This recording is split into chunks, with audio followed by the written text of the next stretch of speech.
Alhamdulillahilladzi qad aflahal mu'minuna fi syahri Ramadan. Asyhadu an la ilaha illallah wahdahu la syarikalah wa asyhadu anna sayyidana wa nabiyyana Muhammadan abduhu wa rasuluh. Allahumma salli ala sayyidina Muhammad wa ala alihi wa sahbihi ajma'in. Amma ba'd. Faqala Allah ta'ala fil kitabihil karim. A'udzu billahi minasy syaithanir rajim. Bismillahirrahmanirrahim. Ya ayyuhalladzina amanu taqullaha haqqa tuqatih wa la tamutunna illa wa antum muslimun. Tsumma qala aidan fi ayatil ukhra. Bismillahirrahmanirrahim. Ya ayyuhalladzina amanu taqullaha wal tanzur nafsun ma qaddamat li ghad. Shadaqallahul azim. Judul khutbah Jumat kita kali ini memanfaatkan 10 Ramadan terakhir dalam rangka meraih ampunan Allah agar terbebas dari siksa api neraka. Hadirin sidang jamaah Jumat yang dimuliakan Allah Subhanahu wa taala. Namun sebelumnya izinkan khatib pada kesempatan kali ini mengajak seluruh jamaah yang berhadir, mari kita panjatkan puji syukur kehadirat Allah Subhanahu wa taala dengan ucapan alhamdulillahi rabbil alamin, sebagai tanda terima kasih kita kepada Allah Subhanahu wa taala. Di samping mengajak bersyukur pada pelaksanaan salat Jumat merupakan rukun dalam pelaksanaan khutbah yang tidak boleh ditinggalkan. Mudah-mudahan dengan bersyukur kehadirat Allah, berkenan kiranya Allah Subhanahu wa taala menambah nikmat di dalam kehidupan kita. Amin ya rabbal alamin. Kemudian mari kita perbanyak mengucap salawat dan salam keharibaan junjungan kita Nabi besar Muhammad sallallahu alaihi wasallam. Di samping mengajak berucap salawat juga merupakan rukun dalam pelaksanaan khutbah yang tidak boleh ditinggalkan. Mudah-mudahan dengan bersolawat kepada baginda Muhammad Rasulullah, berkenan kiranya kelak di yaumul kiamah baginda Muhammad Rasulullah memberikan syafaat kepada kita. Amin ya rabbal alamin. Hadirin sidang jamaah Jumat yang dimuliakan Allah, kemudian izinkan khatib berwasiat, mari kita tingkatkan takwa sebenar takwa di hadapan Allah Subhanahu wa taala dengan melaksanakan apa yang diperintahkan Allah, menjauhi segala apa yang dilarang oleh Allah Subhanahu wa taala. Di samping hadirin sidang jamaah, menyampaikan wasiat takwa juga merupakan rukun dalam pelaksanaan khutbah yang tidak boleh ditinggalkan. Banyak janji Allah di dalam Al-Quran, hadirin sidang jamaah Jumat, bagi orang-orang yang senantiasa meningkatkan ketakwaan di hadapan Allah. Di antaranya termaktub dalam Quran surah At-Talaq, di mana Allah Subhanahu wa taala berfirman, wa may yattaqillaha yaj'al lahu makhraja. Dan barang siapa yang bertakwa kepada Aku, kata Allah, akan kuberikan jalan keluar dari setiap permasalahan hidup.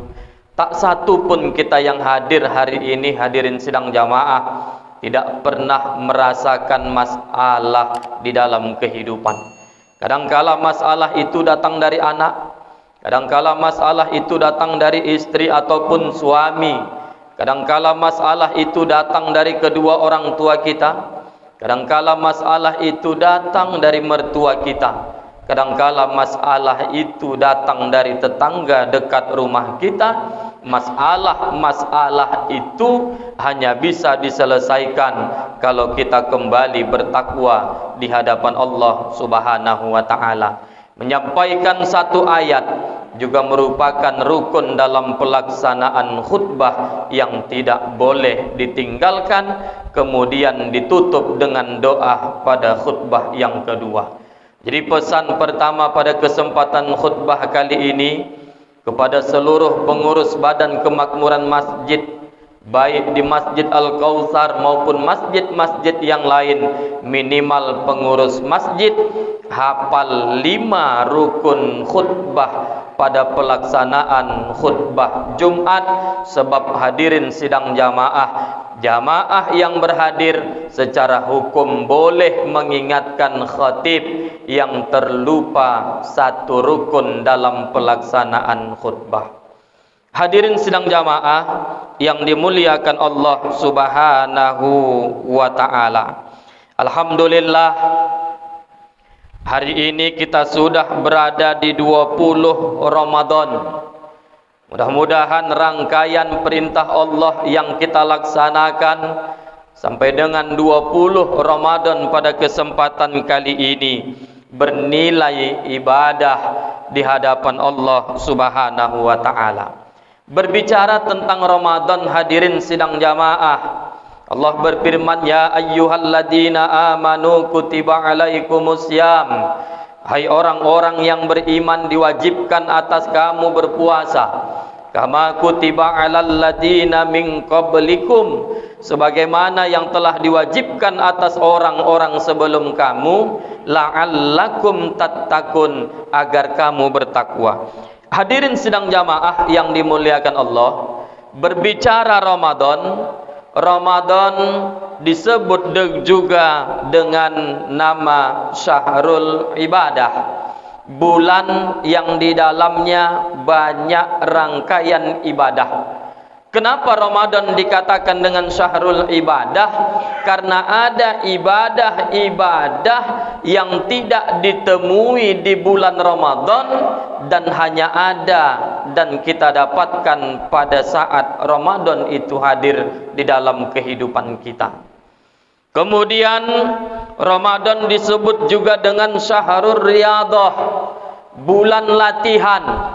Sebab apa hadirin sidang jamaah, berakhirnya Ramadan kita akan dihadapkan dengan bulan Syawal. Syawal bermakna meningkat. Syawal itu artinya meningkat. Bagaimanalah pula secara akal ibadah kita nanti di bulan Syawal secara kualitas dan kuantitas akan meningkat di hadapan Allah kalau selama Ramadan kita tidak melatih diri untuk melaksanakan seluruh rangkaian amal ibadah yang ada pada bulan Ramadan. Kemudian bulan Ramadan disebut juga dengan Syahrus Syiyam, bulan puasa. Maka kata Allah, as-siyamu li wa ana ajibi, puasamu itu untukku dan akulah yang patut membalasnya, kata Allah Subhanahu wa taala. Dan di Ramadan ini hadirin sidang jamaah, banyak sekali keutamaan-keutamaan yang kita ketahui. Di antaranya pada bulan Ramadan pintu sorga dibuka lebar-lebar oleh Allah, pintu neraka ditutup serapat-rapatnya. Pada bulan Ramadan setan dibelenggu, pahala dilipat gandakan oleh Allah. Yang sunnah disamakan dengan yang wajib pahalanya dilipat gandakan oleh Allah Subhanahu wa taala. Bahkan kelebihan pada bulan Ramadan, kelak di yaumul qiyamah ada satu pintu sorga bernama Babur Rayyan yang hanya boleh dimasuki oleh orang-orang yang melaksanakan ibadah puasa pada bulan Ramadan. Hadirin sidang jamaah yang dimuliakan Allah, Maka mari kita merenungi salah satu firman Allah yang termaktub dalam Quran surah Al-Hasyr ayat 8, di mana Allah Subhanahu wa taala berfirman, ya ayyuhalladzina amanu taqullah wal tanzur nafsun ma qaddamat liqad. Hai orang-orang yang beriman, bertakwalah kamu kepada Allah, dan hendaklah setiap diri mempersiapkan bekal apa yang akan dia bawa kelak besok menghadap Allah.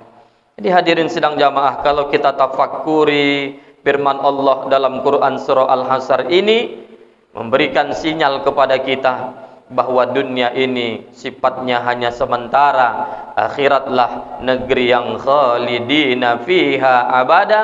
Maka isilah sisa hidup kita dalam rangka bertaqarrub illallah, mendekatkan diri kepada Allah Subhanahu wa taala.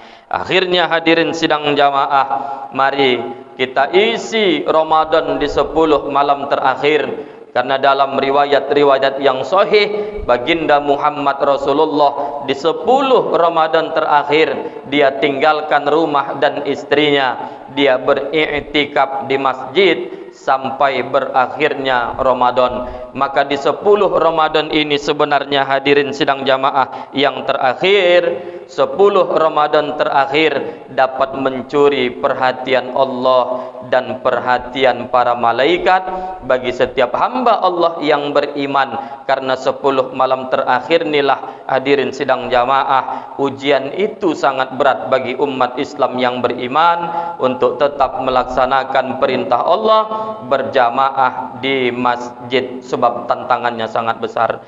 Jadi hadirin sidang jamaah, mudah-mudahan Ramadan pada tahun ini Allah perkenankan kita mendapat kesempatan Lailatul Qadar yang Allah katakan dalam Al-Quran, khairum min alfi syahr. Lailatul Qadar itu lebih baik daripada 1000 bulan. 1000 bulan bagi 12 bulan sama dengan 83 tahun. Usia orang jarangnya hadirin sampai 83 tahun.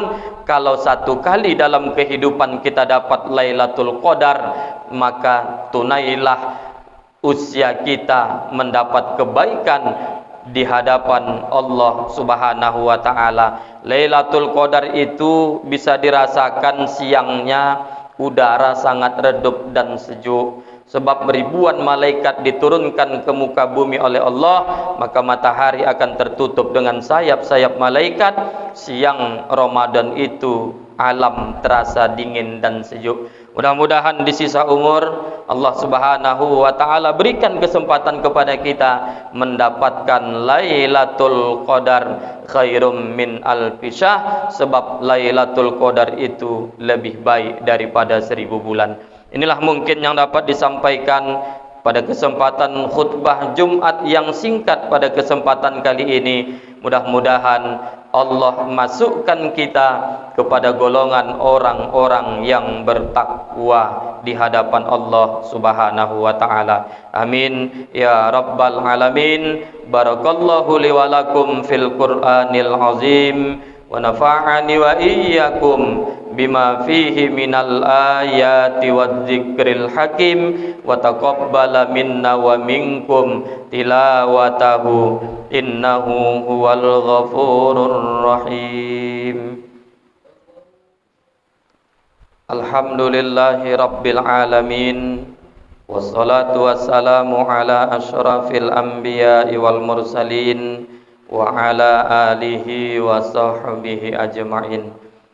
Asyhadu an la ilaha illallah wahdahu la syarikalah wa asyhadu anna Muhammadan abduhu wa rasuluh. Allahumma salli ala sayyidina Muhammad wa ala alihi wa sahbihi ajma'in. Faqala Allah ta'ala fil kitabihil karim, a'udzu billahi minasy syaithanir rajim. Bismillahirrahmanirrahim. Innallaha wa malaikatahu yusalluna 'alan nabi ya ayyuhalladzina amanu sallu 'alaihi wa sallimu taslima. Shadaqallahul azim warhamna ma'ahum برحمتك يا أرحم الراحمين اللهم اغفر للمسلمين والمسلمات والمؤمنين والمؤمنات الأحياء منهم والأموات برحمتك يا أرحم الراحمين والحمد لله رب العالمين عباد الله إن الله يأمر بالعدل والإحسان وإيتاء ذي القربى وينهى عن الفحشاء والمنكر والبغي يعظكم لعلكم تذكرون فاذكروا الله العظيم يذكركم واشكروه على نعمه يزدكم ولذكر الله أكبر أقيموا الصلاة